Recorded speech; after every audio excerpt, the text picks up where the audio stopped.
قومه ما هذا إلا بشر مثلكم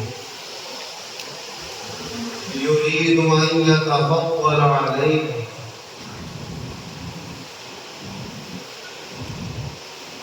ولو شاء الله لأنزل ملائكة ما سمعنا بهذا في آبائنا الأولين.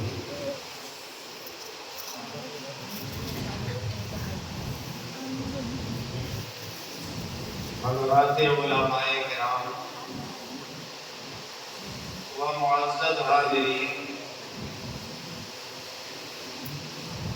حمد و صلات کے بعد قرآن عظیم کی جو آیت مبارکہ میں نے آپ کے سامنے تلاوت کی، اس میں اللہ تبارک و تعالی حضرت نوح علیہ السلام اور ان کے زمانے کے ان لوگوں کا ذکر فرما رہا ہے جو ان کے اوپر ایمان نہیں رکھتے تھے.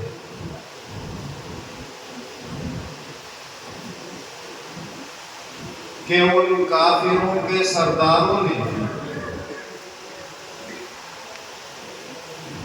حضرت نوح علیہ السلام کے متعلق اپنے زمانے کے لوگوں کو ورغلایا اور بہکایا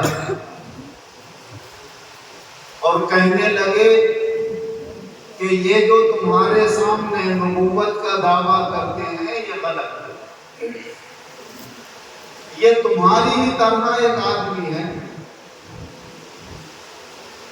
یہ اس نبوت کا سہارا لے کر یہ چاہتے ہیں کہ تمہارے اوپر فضیلت اور برتری حاصل کریں.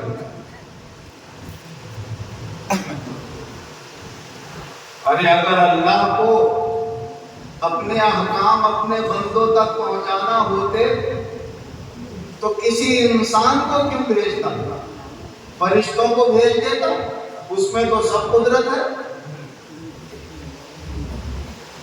ہم نے کبھی اپنے آباء و اجداد سے یہ نہیں سنا کہ کوئی نبی اللہ کا آیا ہو اور اس نے بندوں کے پاس اللہ کے احکام پہنچایا.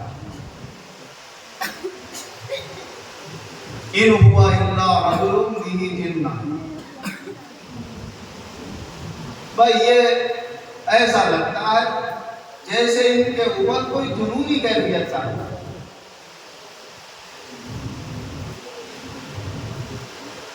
اس مبارک آیت کو آج میں نے اپنی اس تقریر کا موضوع بنایا.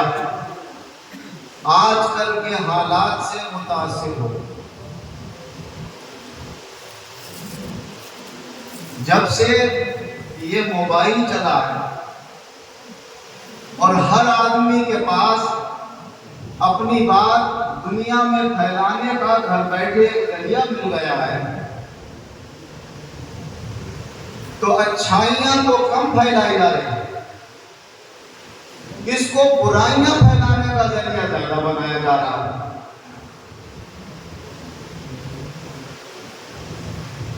اور خاص طور سے اس زمانے کے جو مولوی حضرات ہیں ان میں سے چند کو چھوڑ کر کہ چند علماء تو الحمدللہ مثبت انداز سے اللہ کے بندوں کی اصلاح کی باتیں کرتے ہیں،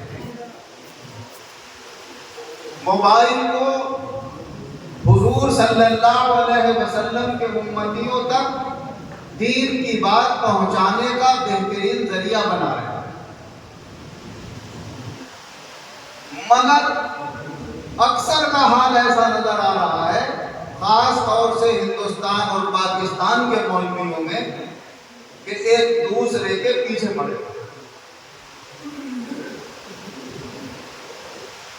اور اس پیچھے پڑنے میں، حسد اور جلن میں ان کے ذہنوں سے بہت سی حدیثیں بھی نکل جاتی ہیں جن باتوں سے حضور صلی اللہ علیہ وسلم نے منع فرمایا، انہیں خود علی اعلان اختیار کر رہے ہیں اور کہہ رہے ہیں کہ دیکھو یہ مولوی فاسق مولوی ہے. اور کسی کا عیب بدل اعلان کھولنا اور موبائل کے ذریعے وائرل کرنا، کیا یہ فسق نہیں ہے؟ کیا یہ حرام نہیں ہے؟ سب سے بڑا فاسق مولن تو وہ خود ہے جو دوسرے کے عیب تلاش کر کے لوگوں کے سامنے پھیلا رہا ہے، اس میں یہ عیب ہے، اس میں یہ کمی ہے، اس میں یہ خرابی ہے، اور منہ ہی منہ میاں مٹھو اپنے فوٹو پر گھڑی لگتی میں صحیح ہوں، اور دوسرے کے فوٹو پر کٹ لگا میں صحیح ہوں، یہ غلط۔ معلوم یہ ہوا کہ دماغوں میں، سوچ اور فکر میں ایسی گندگی بھری ہوئی ہے اور گندگی کے ایسے پردے پڑے ہوئے ہیں کہ ایک عالم ہو کر بھی یہ نہیں سمجھ پا رہا ہے کہ میں کتنی بڑی یہاں پر غلطی کر رہا ہوں۔ حضور نبی اکرم صلی اللہ علیہ وسلم ارشاد فرماتے ہیں کہ جو اپنے کسی مومن بھائی کا ایک عیب دنیا میں چھپائے گا تو اللہ تعالیٰ قیامت کے دن اس کے 70 عیب چھپائے گا۔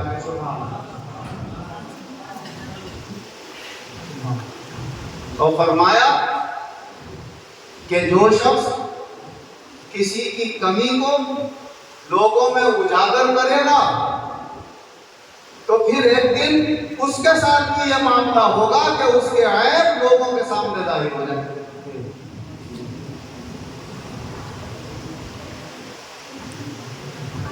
بڑے عجیب و غریب طریقے چل رہے ہیں،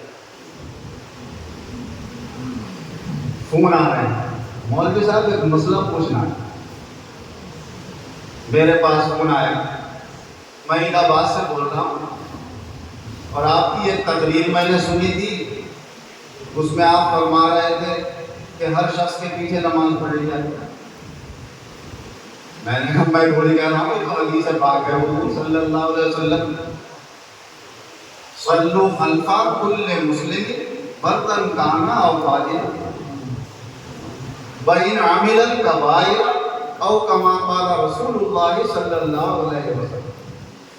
ہر مسلمان کے پیچھے نماز پڑھ لیا کرو، چاہے نیک ہو چاہے گناہ گار، اگرچہ بڑے گناہوں کا مرتکب ہو جائے۔ تو شکایت مجھ سے ہے یا حدیث پاک سے شکایت ہے؟ میری بات بنا کر اگر تم اس پہ عیب لگا رہے ہو اور وہ میری ہے نہیں تو کس پر عیب لگا رہے ہو؟ اور دعویٰ عشق رسول۔ عاشق تو وہ ہوتا ہے جو اپنے معشوق کی ہر بات سر جھکا کے تسلیم کر لیتا ہے، چون و چرا نہیں کرتا ہے، وہ عقل بھی چلاتا ہے کہ میری سمجھ میں نہیں آئی، اور اگر غلطہ بھی ہے کبھی تو بات کو سمجھ میں آ جاتی ہے۔ عشق کے بھی مرتبے ہیں۔ صلح حدیبیہ کے موقع پر جب حضور صلی اللہ علیہ وسلم نے ارشاد فرمایا کہ بھائی اس سال ہم یہیں سے واپس ہو جائیں گے، آئندہ سال آئیں گے، مگر یہ بھی ہمارا عمرہ ہی مانا جائے گا، آپ لوگ اپنے اپنے سر منڈائیں گے۔ تو حضرت عمر رضی اللہ عنہ کی سمجھ میں برابر نہیں آ رہا۔ حضرت ابوبکر صدیق رضی اللہ عنہ کی خدمت میں حاضر ہوئے، صاحب یہ کیا معاملہ ہے؟ کتنی دبکر صلح ہو گئی، ہم یہیں سر منڈا لیں، اور ہم تو ان سے ڈرتے ہیں، ہم تو وہیں جا کر کعبے کا طواف کریں گے، عمرہ کریں گے، پھر سر منڈائیں گے۔ اور ابوبکر صدیق رضی اللہ عنہ تک جیسے خبر پہنچی جلدی سے منڈا لی، اور حضرت عمر سے فرمایا ارے اے عمر تمہیں یاد نہیں یہ کون ہے؟ اللہ کے رسول ہیں، یہ اپنی طرف سے کچھ نہیں کہتے۔ وما ينطق عن الهوى ان هو الا وحی یوحی، اپنی خواہش سے نہیں بولتے، ان کے پاس تو اللہ کی وحی آتی ہے، اس کے مطابق اللہ کے بندوں تک بات پہنچا۔ تو اگر حدیث پاک میں یہ ہے اور اللہ نے میری زبان سے کہلوائی وہ حدیث، تو یہ حدیث ہمارے رسول حضور احمد مصطفیٰ حضرت محمد مصطفیٰ صلی اللہ علیہ وسلم کی ہے، اور یہ اللہ کے رسول کو پسند، اللہ کو پسند، چاہے کسی کو پسند آئے یا نہ۔ بے شک معارف اللہ صاحب فرما رہے تھے کہ میں نے ایک کتاب کا مطالعہ کیا تو لکھنؤ کے بہت بڑے بزرگ مشہور عالم اور اللہ والے، انہوں نے فرمایا کہ اپنی کتاب میں لکھا ہے کہ اہل سنت والجماعت کی جو نشانیاں اور پہچانیں ہیں، ان میں سے ایک پہچان یہ بھی ہے کہ جو صحیح سنی ہوگا وہ ہر مسلمان کے پیچھے نماز پڑھا ہے، یہ نہیں دیکھے گا کہ وہ نیت ہے یا بنا علم ہے، ذہنوں سے اپنے چل رہے پڑھتے ہاں تو مولوی صاحب آپ نے یہ فرمایا تھا ہر ایک کے پیچھے، ہر مسلمان کے پیچھے نماز پڑھ لینا چاہیے، کون کا بات ہوگی صاحب؟ وہ ہم ایک کارخانے میں چند لوگ کام کرتے ہیں، ہمارا ایک ساتھی پہلے شراب پی لیا کرتا تھا، اب تو چھوڑ دیا اس نے، ہم اس کے پیچھے نماز پڑھ سکتے ہیں؟ میں نے کہا چھوڑ دی، اس سے یہ اور کہو اپنے سامنے کہ تو توبہ کر لے گا، نہیں توبہ کر لے گا تو اللہ توبہ کو قبول کرنے والا، پھر اس کے پیچھے نماز پڑھ لے جب وہ توبہ کرے۔ اور میں نے کہا اس کے پیچھے کیوں پڑھنا چاہ رہا ہے؟ کسی اور کے پیچھے پڑھ لو اگر دل نہیں چاہ رہا ہے۔ صاحب وہ سب سے زیادہ ہم نے پڑھا لکھا بھی وہی ہے، قرآن بھی اسی کو اچھا یاد ہے۔ تو میں نے کہا ٹھیک ہے، اگر قرآن اچھا یاد ہے اور اس کا شراب پینا چھوڑ دی ہے تو اب وہ توبہ کر لے، نماز پڑھا سکتا